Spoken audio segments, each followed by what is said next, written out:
Welcome back to the Bean Shed, folks. Today I'm going to go ahead and show you the best and proper way to make a fire inside of a wood stove, not a normal chimney. This is a little bit different here in my experience. You don't have any sort of grate in the fire box here, so there's nothing to lift it up off the ground. So it's a little bit different, and there's a pretty easy way to make sure that you get it lit every time first try. The first step here is to make sure that you don't have too much ash left over in the firebox. You definitely don't have to scoop out the ash every single time because it actually helps insulate slightly. But if there's a whole lot in there, it's probably a good idea to shovel it out.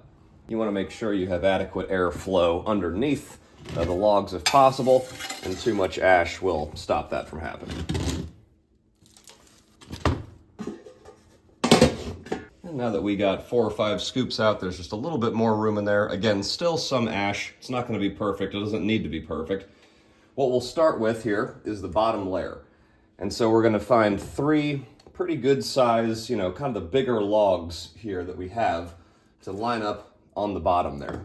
Now, generally, most wood stoves are going to be longer front to back than they are side to side. So I like to use the longer pieces on the bottom here. And what you'll do is just put 3 pieces down like so, with the middle piece being the lowest. And so as you can see here, this middle piece is a little bit higher than this one, so I'm actually going to switch these. And this will make our life easier here in just a moment. The next step is to put some newspaper in between those 3 logs. I usually take a piece, just maybe 2 pages worth or so. Crumple it up nicely. Just stick it right in between there.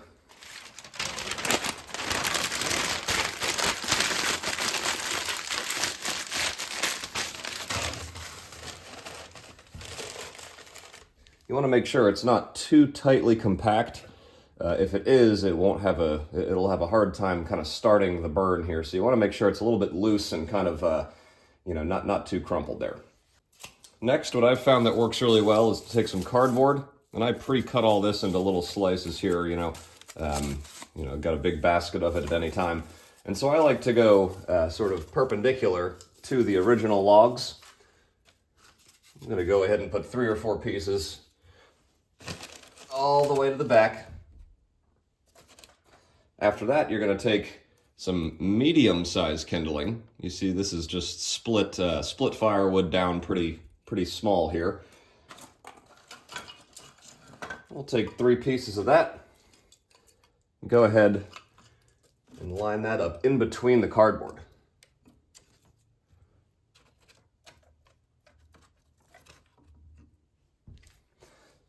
So now we've got big pieces of wood on the bottom with paper in between, cardboard on top of that, and little pieces of kindling in between the cardboard.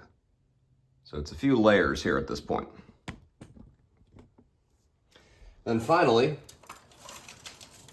take some actual sticks here, some really small kindling. We'll go ahead and put that on top. Again, perpendicular on top of the kindling and the cardboard here. And if you want to, you can put a couple pieces even perpendicular to those on top as well.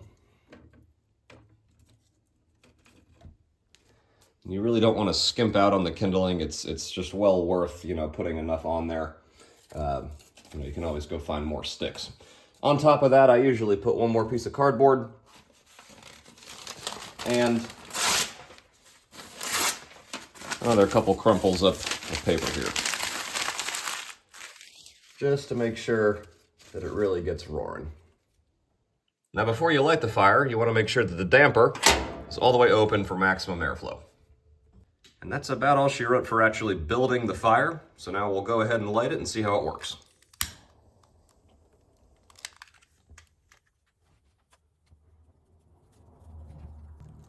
Another useful tip is to keep the door open for the first, 30 seconds, maybe a minute of the burn, to to let as much airflow in as possible.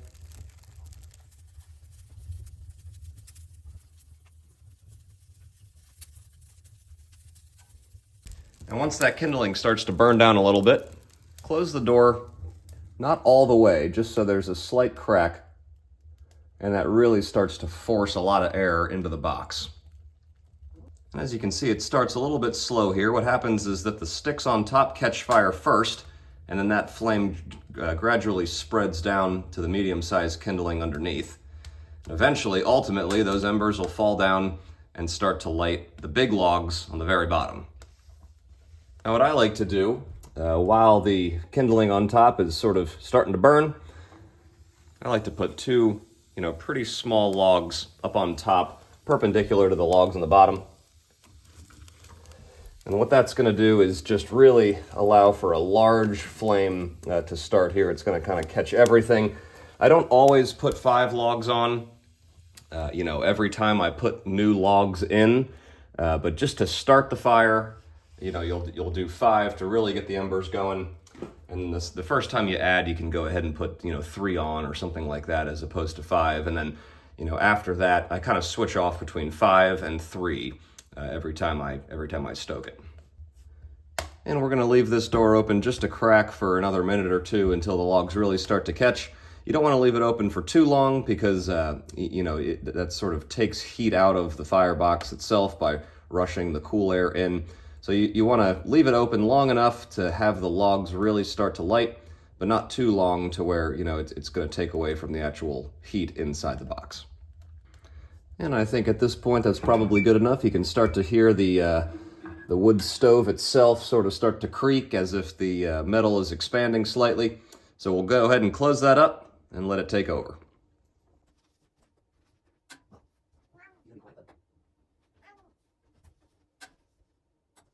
And slowly but surely you can see that the flames are starting to catch the logs on the bottom. We're not roaring quite yet here, but we're well on our way. If you listen real closely, you can hear the pinging of the metal expanding in the firebox.